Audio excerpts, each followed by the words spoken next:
믿음이 재산이다. 야고보서 2장 5절. 내 사랑하는 형제들아 들을지어다. 하나님이 세상에서 가난한 자를 택하사 믿음에 부요하게 하시고 또 자기를 사랑하는 자들에게 약속하신 나라를 상속으로 받게 하지 아니하셨느냐. 하나님은 우리를 부르시어 믿음의 유산을 주십니다. 똑같은 일을 자꾸 생각하면 걱정이지만 하나님의 말씀을 계속해서 생각하면 묵상이 됩니다. 주님은 광야의 시간에 묵상의 은혜를 주십니다. 가난한 심령을 주셔서 주님으로 가득 채우게 하심으로써 천국을 상속받게 하십니다. 가난한 중에도 믿음 안에서 부요함을 누리는 것이 자녀된 자의 특권입니다. 재산은 점차 쌓여가는 것입니다. 믿음도 날마다 작은 것 하나하나를 위임하고 순종해 나갈 때 점점 깊어지고 넓어집니다. 이로써 내 삶에 하나님 나라가 점차 확장되어 갑니다. 믿음은 하나님 앞에 솔직히 드러내는 것입니다. 원망도 슬픔도 모두 드러내십시오. 시편 기자들과 같이 적개심과 분노, 저주와 복수하고 싶은 마음, 두려움과 혼란도 하나님 앞에 모두 내려놓으십시오. 하나님은 우리가 쏟아놓는 모든 것을 감당하실 수 있는 분입니다. 하나님의 존재를 부정하는 자는 하나님을 향해 울부짖지도 않습니다. 하나님의 살아계심을 믿는 자, 그분이 내 기도를 듣고 계신다는 확신에 찬 사람만이 하나님 앞에서 애통할 수 있습니다. 하나님이 빛 가운데서 하신 말씀에 대해 어둠 속에서 의심하지 말라. 순종은 이해의 열쇠입니다. 믿음이 있다면 사망의 음침한 골짜기에서도 두려워하지 않고 찬양할 수 있습니다. 헤아릴 수 없는 가운데서도 순종하게 됩니다. 광야의 시간을 통해 우리는 믿음의 성숙을 이룹니다. 삶의 의미와 기쁨이 소유가 아닌 존재로부터 온다는 사실을 깨닫기 때문입니다. 하나님이 복을 주시기 때문이 아니라 그분의 이름을 부를 수 있고 그분과 함께 걸을 수 있음이 기쁨입니다. 빈손, 빈마음에도 풍족히 차오르는 믿음의 부요함이 그리스도인의 특권이요 복입니다. 나는 믿음의 재산을 소유하고 있습니까? 날마다의 위임과 순종으로 믿음이 쌓여가고 있습니까? 소유로 인해 기뻐합니까? 아니면 존재로 인해 기뻐합니까? 오늘은 11월 22일입니다. 믿음이 재산이다. 오늘 이 제목 역시 돌아가신 김우영 목사님의 설교 가운데 하나이고 제가 리메이크했던 설교 가운데 하나입니다. 믿음이 재산이다. 사실 이 제목만으로도 오늘 우리들에게 이야기하는 많은 메시지들이 들어있는 것 같아요. 이 믿음이란 어떻게 우리들에게 재산이 될까요? 그리고 믿음은 다 똑같은 믿음일까? 생각해 보니까 믿음은 초짜 시절의 믿음도 있고 우리들이 예수님을 믿으면서 열정적인 시절의 믿음도 있고 오늘날 우리들에게 아주 깊은 믿음의 재산이 되는 그런 믿음도 있는 것 같아요. 그래서 믿음은 이렇게 자라나는 것이죠. 그러니까 우리들이 어떤 믿음의 분량을 가지고 있느냐에 따라 우리 믿음의 재산의 분량도 다를 것이라는 생각이 들어요. 자, 믿음은 자라나는 거 한번 이런 생각을 해봅시다. 이 부분도 제가 리메이크 설교를 하면서 교인들과 함께 나누었던 이야기입니다. 우리가 초신자일 때 아직 하나님을 경험하지 못했을 때 하나님은 우리에게 믿음의 경험들을 허락하십니다. 이야기를 들려드려요. 오래전 저희 처남댁으로부터 들은 이야기입니다. 어떤 가정이 모두 불교 가정인데 언니가 얼마 전부터 예수를 믿기 시작했습니다. 그런데 동생에게 이야기하기를 초신자인 자기에게 하나님께서 너무나 기이한 일들을 많이 보이신다는 것입니다. 자기만 따라다니면 많은 하나님의 역사를 체험할 수 있다는 것입니다. 어느 날 두 자매가 함께 동네의 한 교회에 예배를 드리러 가게 되었답니다. 언니는 어떤 예배를 갈 때든지 헌금을 10,000원씩 준비해 간답니다.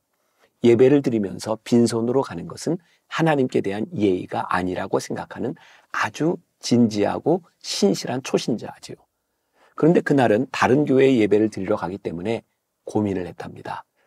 남의 교회에 가서도 10,000원을 헌금하기가 아까워서 말입니다. 그래서 2,000원을 준비해 가지고 가는데 골목을 지날 때 쓰레기가 쌓여있는 곳에서 10,000원을 발견한 것입니다. 너무나 놀라웠다는 것입니다. 어쩌면 하나님은 내가 고민하는 것을 아시고 헌금을 준비해 놓으셨을까? 그래서 헌금을 하는 시간이 되자 주운 돈 10,000원과 자신이 가져온 헌금 12,000원을 드리려고 하는데 10,000원밖에 없다라는 겁니다. 10,000원을 주울 때 그곳에 2,000원을 잃어버린 것이죠. 그런데 온몸에 전율이 오더라는 것입니다. 자신이 약속한 헌금 액수를 꼭 지키도록 세심하게 자신을 인도하시는 하나님을 발견했다는 말입니다. 초신자일 때 하나님은 많은 감정에 확신을 주십니다. 가장 미성숙한 기도에도 유치한 우리의 간구에도 응답해 주시며 하나님의 존재를 느끼게 하십니다. 그리고 우리의 믿음이 자라면, 아니 성숙한 믿음을 위해 하나님께서는 이런 의존할 대상으로부터 우리를 떼어놓기 시작하십니다. 제가 믿음의 재산, 믿음은 자라나는 것이다, 이렇게 말씀을 드렸어요. 그런 것 같아요. 어떤 때는 우리들이 기사와 이적을 바라보며 우리들이 하나님을 믿게 되기도 하고, 믿음이 우리들에게 깊이 쌓여가기 시작하면 기사와 이적 때문이 아니라 하나님과의 인격적인 관계 속에서 우리의 믿음을 지키며 살아가게 되는 것이죠. 중요한 것은 오늘 우리들에게 어떤 믿음의 유산이 있느냐는 것입니다. 오늘 묵상 가운데는 정말 이런 표현이 좋을 것 같아요. 주옥 같은 문장들이 몇 개가 등장을 합니다. 여러분들이 그 문장만을 기억하는 것으로서 여러분들 신앙에 굉장히 도움이 될 것 같아요. 자, 첫 번째 문단, 하나님은 우리를 부르시어 믿음의 유산을 주십니다 라고 되어 있는 그 다음의 글이죠. 똑같은 일을 자꾸 생각하면 걱정이지만 하나님의 말씀을 계속해서 생각하면 묵상이 됩니다. 우리들의 삶에 믿음이 있느냐에 굉장히 중요한 척도가 되는 것은 염려하는가, 묵상하는가에 대한 부분이에요. 여러분들이나 저나 우리들이 인생을 살아가면서 누구나 문제들을 경험하고 어려운 일들이 우리 앞에, 우리의 삶에 걸림돌이 되는 일들이 늘 우리 앞에 있어요. 그런데 그 문제만을 계속 생각하면 그건 늘 떠나지 않는 걱정이 되는 거예요. 근데 이 문제를 놓고 하나님의 말씀을 생각하면 묵상이 돼요. 하나님이 이 시간들을 어떻게 지나가게 하시는지, 어떻게 우리들에게 순종하라고 말씀하시는지, 그것이 묵상이 될 때 우리는 믿음의 행동을 하게 되는 거죠. 여러분들은 오늘 걱정하고 있는가, 아니면 묵상하고 있는가, 우리 신앙에 굉장히 중요한 포인트가 될 것 같아요. 두 번째 문단에 보니까 믿음은 하나님 앞에 솔직히 드러내는 것입니다 라고 되어 있어요. 우리가 진짜 하나님을 믿는다면, 하나님을 신뢰한다면, 하나님이 우리의 아버지시라면 우리들 속에 있는 감정들을 하나님 앞에 내어놓는 것, 그것이 믿음이다. 왜냐하면 하나님께서 우리의 기도를 듣고 계시다는 그 확신이 우리 가운데 있기 때문이죠. 두 번째 문단 그 뒷부분에 가도 참 멋진 문장이 나와 있어요. 자, 그분이 내 기도를 듣고 계신다는 확신에 찬 사람만이 하나님 앞에서 애통할 수 있습니다. 바로 그 다음 문장, 하나님이 빛 가운데서 하신 말씀에 대해 어둠 속에서 의심하지 말라. 레이먼드 에드먼의 글이 나와 있어요. 하나님이 빛 가운데서 하신 말씀에 대해 어둠 속에서 의심하지 말라. 자, 하나님을 묵상할 때 하나님의 영역은 빛의 영역이죠. 우리들이 살아가고 있는 우리들의 삶의 근심과 걱정은 어둠의 영역이에요. 우리가 기도한다는 것은, 하나님 앞에 나아간다고 하는 것은 빛 가운데 말씀하신 하나님의 약속을 붙드는 거예요. 근데 우리는 자꾸 하나님의 약속을 붙들기보다는 우리들의 인생의 근심 가운데서 의심할 때가 많이 있어요. 야, 믿음이 재산이다. 우리가 하나님을 신뢰하고 믿을 수 있는 이 믿음은 뭐예요? 우리로 하여금 빛 가운데 서게 하는 것이고, 어둠 가운데 근심과 걱정하지 않도록 우리를 인도하시는 분이시죠. 릭 워렌 목사가 쓴 목적이 이끄는 삶에 참 멋진 표현이 나와 있어요.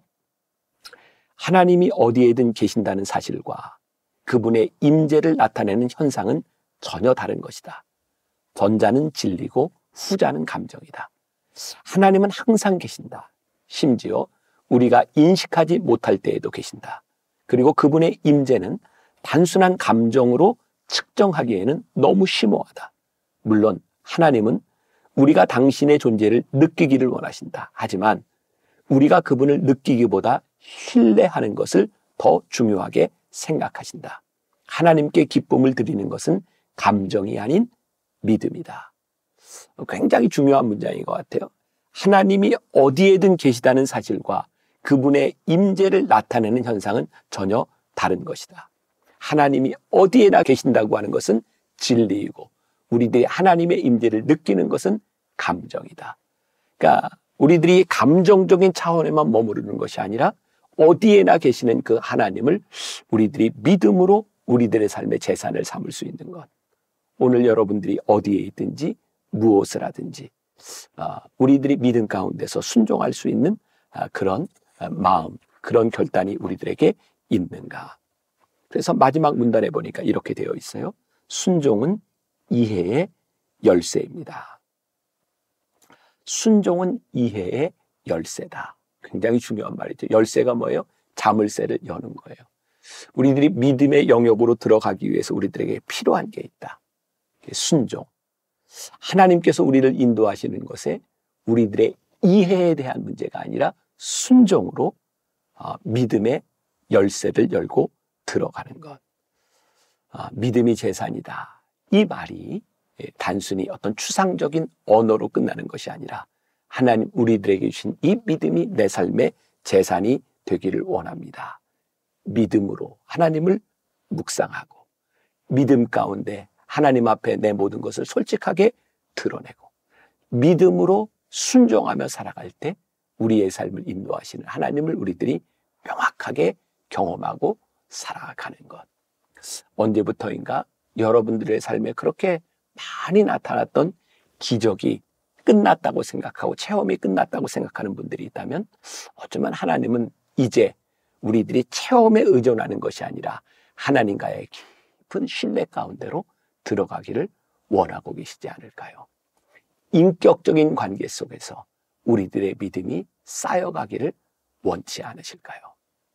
오늘 여러분들이 맞닥뜨린 여러분들의 삶의 한가운데서 어떤 믿음을 여러분들의 재산으로 활용하고 있는지 여러분들의 삶을 믿음 위에서 점검할 수 있는 하루가 되었으면 좋겠습니다. 기도하겠습니다. 오늘 우리들에게 믿음이 재산이라고 말씀해 주십니다. 그러고 보니 우리가 빈곤했던 이유가 믿음이 없었던 것 같습니다. 우리의 믿음이 점점 연약해지면서 하나님과의 관계 속에 풍성함을 잃어버렸던 것 같습니다. 다시 한번 이 믿음 속으로 들어가는 사람들, 순종의 열쇠를 가지고 믿음의 세계로 들어갈 수 있는 귀한 하나님의 사람들이 되게 하여 주옵소서. 예수님의 이름으로 기도했습니다. 아멘.